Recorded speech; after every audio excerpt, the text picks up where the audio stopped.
सैन्य टकराव पर जानकारी देंगे। ये टकराव पहलगाम आतंकी हमले के बाद हुआ था, जिसके जवाब में भारतीय सेना ने ऑपरेशन सिंदूर के साथ आतंकी ठिकानों पर स्ट्राइक की थी। वो कमेटी के सामने भारत के लिए डिप्लोमेटिक एक्शन की भी जानकारी देंगे।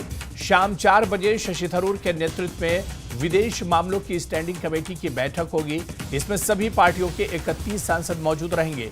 इसी बैठक में विदेश सचिव की ब्रीफिंग भी होगी। तो आज भारत पाक के टकराव की पूरी जानकारी दी जाएगी। विदेश सचिव विक्रम मिस्री ब्रीफिंग देंगे। संसदीय कमेटी को ये ब्रीफिंग देंगे विक्रम मिस्री। भारत पाक के टकराव के बाद ये पूरी जानकारी साझा की जाएगी। विदेश सचिव विक्रम मिस्री इसकी जानकारी देंगे। संसदीय कमेटी को ब्रीफिंग देंगे।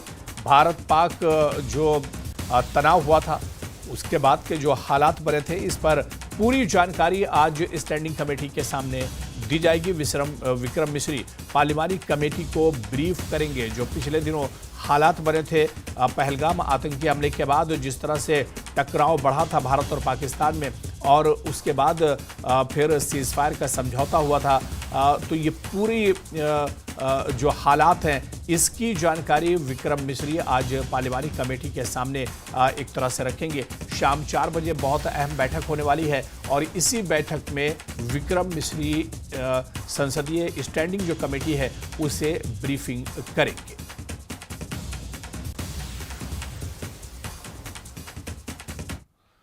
और भारत के खिलाफ आतंकी गतिविधियों में शामिल लश्कर तैयबा का आतंकी सैफुल्लाह उर्फ विनोद मारा गया है। पाकिस्तान के सिंध में सैफुल्लाह की हत्या कर दी गई है। आपको बता दें कि सैफुल्लाह लश्कर के नेपाल मॉड्यूल का सरगना था। यह भारत की कई जगहों पर हुए आतंकी हमले में शामिल रहा है।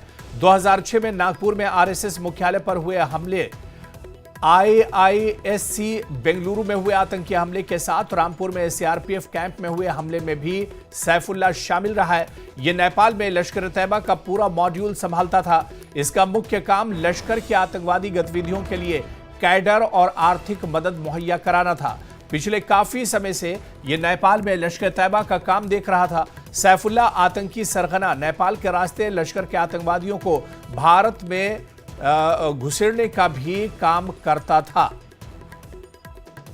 तो पाकिस्तान के सिंध में लश्कर का यह आतंकी मारा गया। लश्कर के नेपाली मॉड्यूल का इंचार्ज था सैफुल्लाह। नागपुर में आरएसएस हेडक्वार्टर पर हमले में भी यह शामिल था। आईएस रामपुर में सीआरपीएफ कैंप पर जो हमला हुआ था उसमें भी मुलव्विस बताया जाता है। तो पाकिस्तान के सिंध में लश्कर तैयबा का दहशत